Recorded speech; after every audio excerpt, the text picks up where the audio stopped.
Politics and the English Language, written by George Orwell.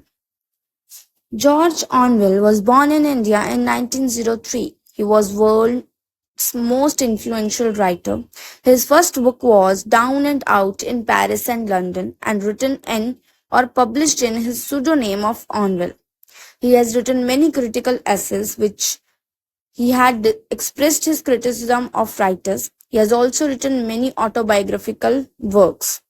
Politics and English Language was published in 1946 and is one of the best known essays written by George Orwell. As the title suggests, he identifies the link between degraded political system and of English language of his time. He tells that English language is in a bad way but is generally assumed that we cannot by conscious action do anything about it.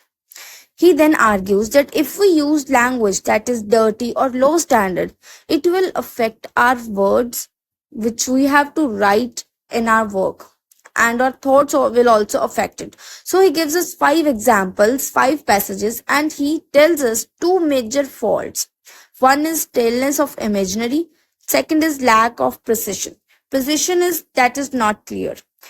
He tells that either the writers of these passages had clear meaning to convey but don't express it clearly, or they are just writing for the sake of it.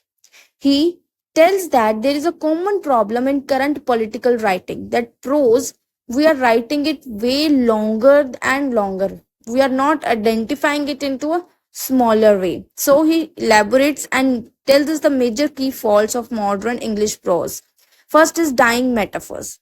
Metaphors, in this he tells that words जो हम use कर रहे हैं वो बहुत पुराने हो चुके हैं. ओल्ड मेटाफर्स को हम यूज कर रहे हैं, कुछ न्यू वर्ड्स नहीं लेके आ रहे हैं.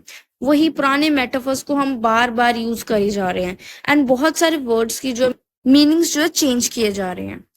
Next is operators or verbal false limbs. In this he tells that we should not use longer phrase. We should use active voice and difficult words should be avoided.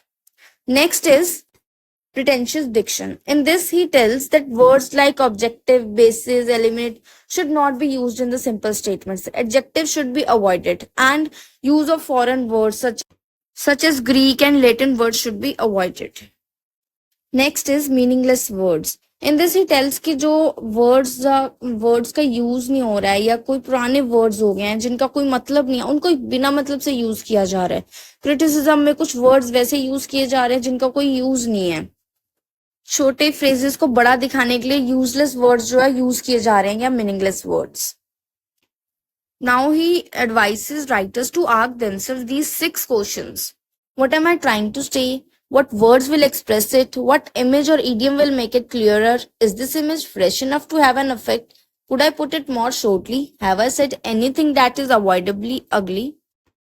Now he tells that language which doesn't evoke any clear mental image is actually desirable. He argues that just as thought corrupts language, language can corrupt thought, with these ready-made phrases preventing writers from expressing anything meaningful or original.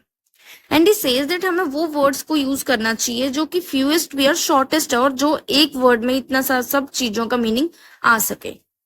Writers should let the meaning choose the word rather than vice versa. We should think carefully about what we want to say until we have the right mental pictures to convey that thought in the clearest language. Now he gives us the 6 rules to remember to the writers to follow. Never use a metaphor, simile, or other figure of speech. Never use a long word where a short one will do. It is possible to cut a word out, always cut it out. Never use the passive where you can use the active. Never use a foreign phrase, a scientific word, or a jargon word if you think of an everyday English equivalent. Break any of these rules sooner than say anything outright babbles. Thank you.